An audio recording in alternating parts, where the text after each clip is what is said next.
Tuwing Semana Santa, nakilala ang bayan ng Pampanga sa kanilang matinding panata ng pagsasabuhay sa kamatayan ni Jesucristo sa krus. Pangilang taon nyo na to, kuya? Pangalawa na po. Okay. Bagamat mariing tinututulan ng simbahang Katoliko, hindi napigilan ng simbahan ang mga taong nagpapanata at hinayaan na lang nilang gawin ang ritual na ito sa loob ng mahigit na 6 na dekada na ang nakalipas.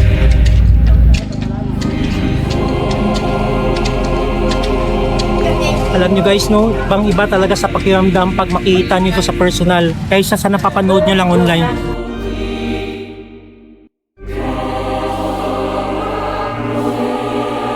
Taon-taon, libu-libong tao, mapalokal man at kahit banyagang turista na galing pa sa iba't ibang panig ng mundo ang pumupunta dito para mapanood ang tradisyong ito.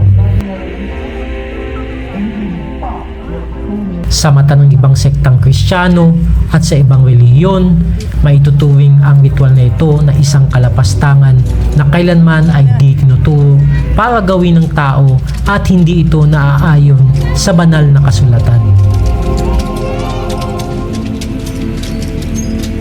Karamihan sa mga dayuhang turista, ang tingin nila dito ay para itong isang buhay na teatro o isang nakakaaliw at nakakamanghang palabas kagaya ng mga labanan ng mga gladiador sa isang pampublikong arena sa sinaunang Roma.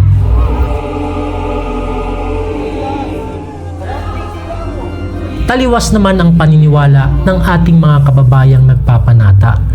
Para sa kanila, ito ang kanilang paraan ng pagpapakita ng pagsasakripisyo, debosyon at matinding pananampalataya kay Kristo.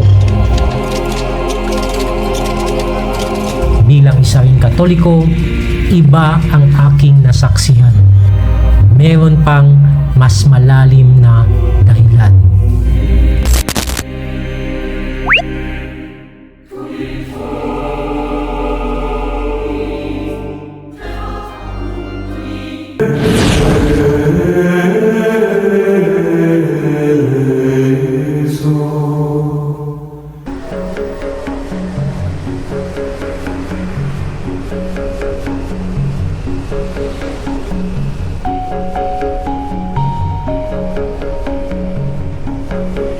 Nagsimula ang paglalakbay ko mula Taguig patungo sa Barangay San Pedro Cotod, San Fernando, Pampanga.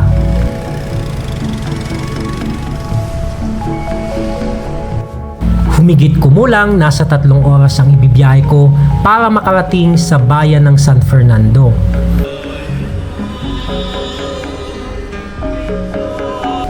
Dahil Biyernes Santo, kukunti ang mga motorista at walang traffic sa kalsada.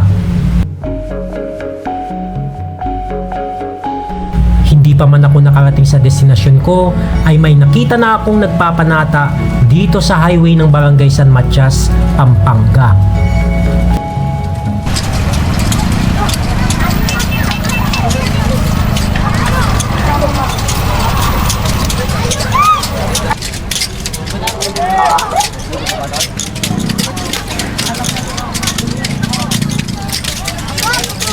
So guys ha, itong nakikita nyo ngayon, hindi ito shooting sa pelikula. Ito talaga nangyayari ngayon, no? Dito sa Pampanga.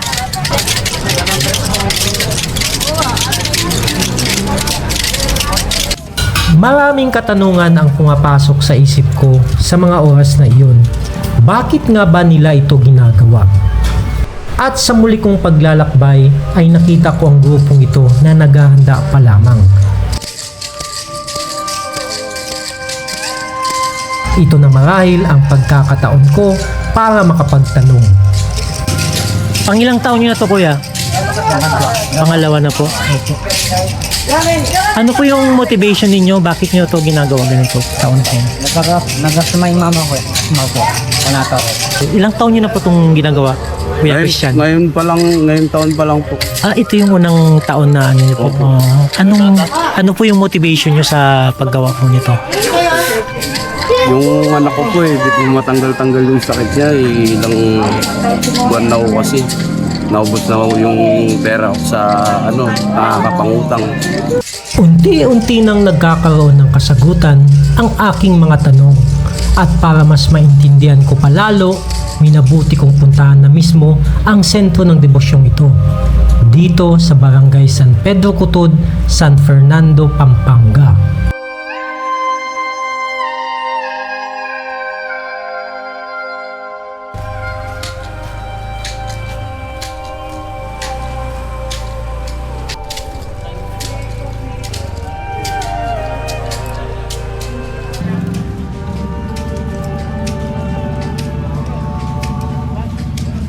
Pagdating ko sa Santa Lucia Parish Church, nadatnan ko ang grupo ng mga kabataang ito na nagsasadulain ng pagkamatay ni Hesukristo.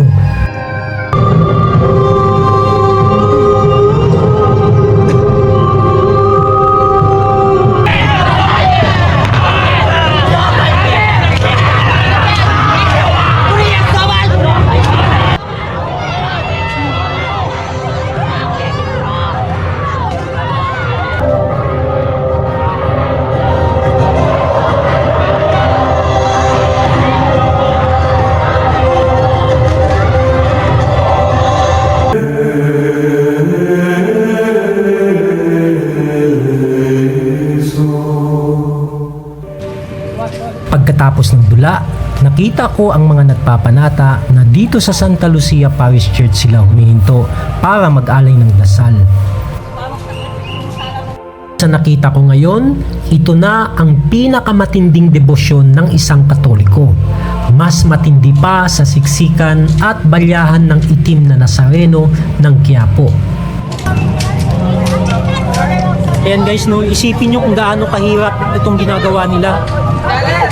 Tinitiis nila yung init ng araw, tapos nakapaalang yan sila habang naglalakad dito sa kalsada. Maleldo sa salitang Kapampangan na ibig sabihin ay Holy Week. Magdarami ang tawag sa mga nakikita nating naglalakad ng nakapaa, walang damit, may takip ang muka at naghahampas sa likod nila ng buwilyos o ang tawag sa panghampas na gawa sa pinutol-putol na piraso ng kawayan.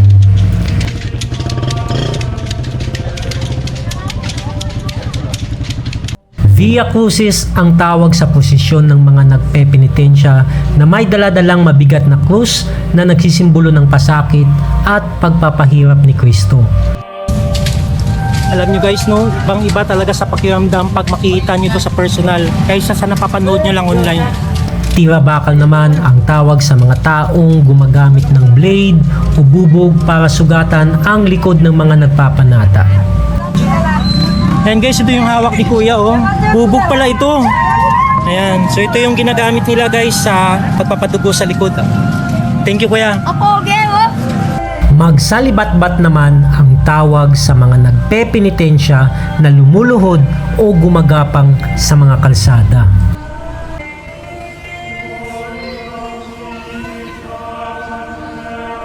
Nahilo po kayo? Ah, okay. Pwede po ba magtanong, bakit niyo po ito ginagawa? Sa pamilya ko.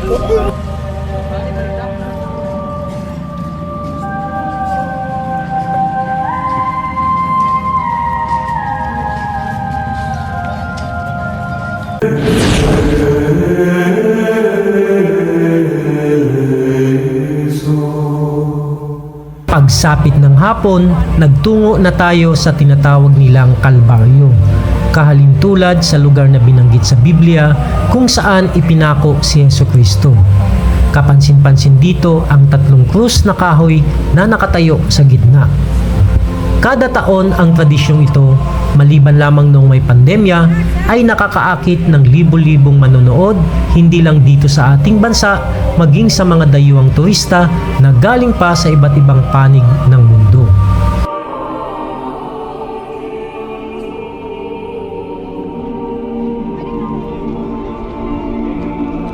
Ito ay nagpapalakas ng turismo at negosyo dito sa bayan ng San Fernando, Pampanga. Sakit magtiwala ng Diyos. Nakakalimutan kasi ikaw ay tutok yan buri. Buri ka mo. At dumating na nga ang oras ng pagpapapako. Ang buong paligid ay naging tensyonado, maririnig mo ang ingay ng mga tao.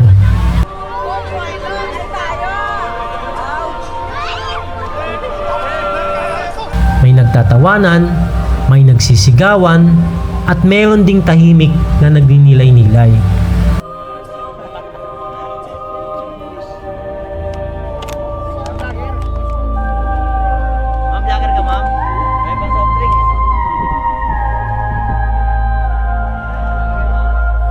Bawat isa ay hindi alintana ang sobrang init at alikabok ng buong paligid.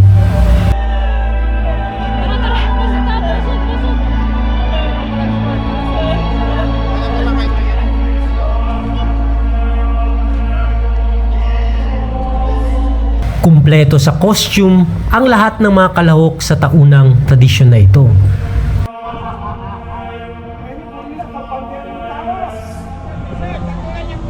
Ang pinaka-highlights ay ang pagpapako sa krus ng gumanap na Kristo. At hindi lang basta pako, kundi tunay na pako ang ginamit at minartilyo sa mga palad ng nagpanggap na si Kristo.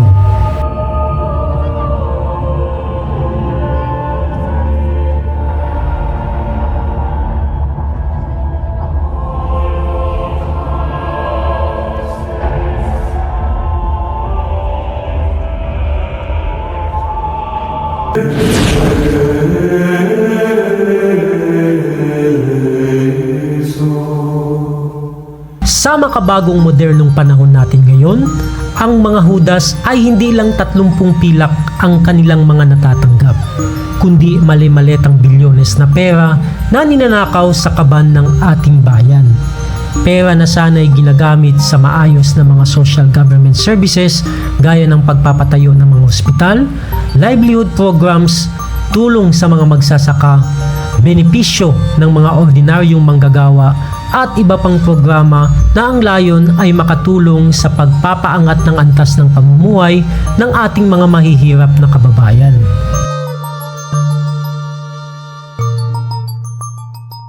Bulok ang sistema. Ang sistema na ginawa para lang maprotektahan ang mga nasa posisyon at may kapangyarihan. Aminin man natin o hindi, dahil ang mga nasaksiyan kong nagpepenitensya at nagpapanata, halos lahat o karamihan sa kanila ay mga kababayan nating nasa laylayan na ng ating lipunan. Ang panata ng mga deboto ay hindi lang dahil nais nila ipakita ang kanilang pagmamahal kay Kristo o pagbabawas ng mga kasalanan. Dahil ang katotohanan, sila ay naghahanap ng himala. Himala na sana gumaling sa sakit ang kanilang mga mahal sa buhay. Himala na sana'y mabigyan sila ng oportunidad na gumanda ang kanilang pamumuhay. Himala na sana'y bigyan ng magandang kalusugan ang bawat miyembro ng kanilang pamilya. Masakit isipin na kapag hindi natugunan sa ating lipunan ang basic needs ng isang tao, pagkain, tirahan, gamot, damit, edukasyon at libangan, ay sa dasal at himala kumakapit ang karamihan sa ating mga kababayan. Kung ikumpara natin ang ating bansa sa mga kapitbahay natin dito sa Southeast Asia gaya ng Thailand, Vietnam at Malaysia, ay napakalayo na ng agwat nila sa atin. Napag-iwanan na tayo sa larangan ng teknolohiya, infrastruktura, agrikultura at pati sa mga programang nagpapaganda sa kalidad ng pamumuhay. Hanggat di naaayos ang ating sistema, hanggat maraming naghihirap, hanggat may mga Hudas na nagkakanulo sa mga Pilipino, hindi mawawala ang magpapako sa krus, hindi mawawala ang mga nagpepenitensya at mga nagpapanata.